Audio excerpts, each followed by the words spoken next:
L'Union européenne, par sa politique de subventionnement, finance trop souvent avec l'argent des contribuables européens des structures et organisations frayant avec l'islamisme et d'idéologies n'ayant pourtant jamais caché sa volonté de mettre au pas ou à bas l'Occident.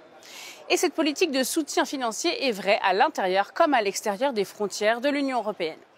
Ainsi, exemple parlant en cette période d'événements sanglants au Proche-Orient, entre 2014 et 2020, l'Europe a distribué 2,2 milliards d'euros à l'autorité palestinienne et aux ONG présentes sur place.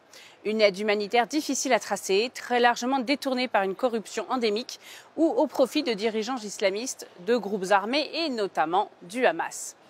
Le seul pays qui s'opposait au versement de ces aides sans condition était, pour rappel et pour rendre justice, la Hongrie de Viktor Orban. Des fonds européens ont été aussi octroyés à l'Université islamique de Gaza, fondée par les frères musulmans et d'où émanent bon nombre des cadres du Hamas. Et de nouveaux partenariats Erasmus ont été signés avec elle en 2022 et 2023. Mais c'est loin d'être le seul exemple. Il est vrai que les frères musulmans et comme d'autres structures islamistes sont habitués à la manne européenne. Selon le décompte établi par Global Watch Analysis en 2021, les ONG et structures gravitant dans leur orbite en Europe ont reçu depuis 2007 plus de 64 millions d'euros de subventions publiques.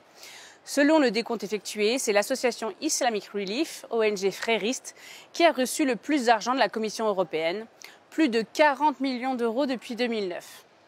Les scandales liés à des dérives antisémites et à l'apologie du terrorisme qui ont éclaboussé Islamic Relief en août 2020 n'ont pas empêché la Commission de la reconduire comme partenaire humanitaire jusqu'en 2027.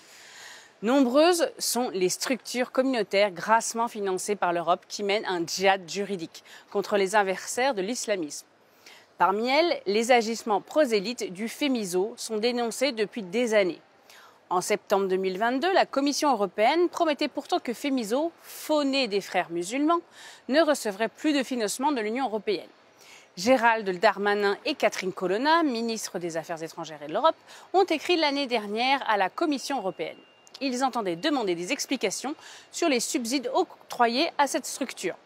Humiliation suprême, rapportait le journal Marianne, les ministres français attendent toujours la réponse des commissaires européens.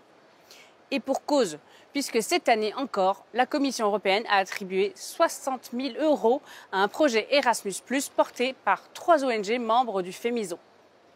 D'ailleurs, la responsable du FEMISO, Anne Tanner, a attaqué de nouveau les Français récemment en affirmant sur Al Jazeera que la plus grosse exportation de la France est juste le racisme. Une accusation censée rendre inopérante toute critique du prosélytisme islamiste, de même que toute critique ouverte de l'immigration pourtant large pourvoyeuse de fichiers S pour radicalisation ou carrément de terroristes. L'immigration irrégulière est en effet particulièrement coûteuse et contribue pleinement à la criminalité.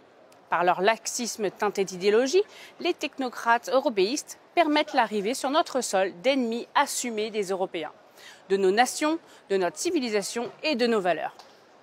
L'actualité brûlante nous en offre un nouvel et tragique exemple avec l'équipée meurtrière de l'islamiste tunisien Abdessalem Laswed à Bruxelles le 16 octobre.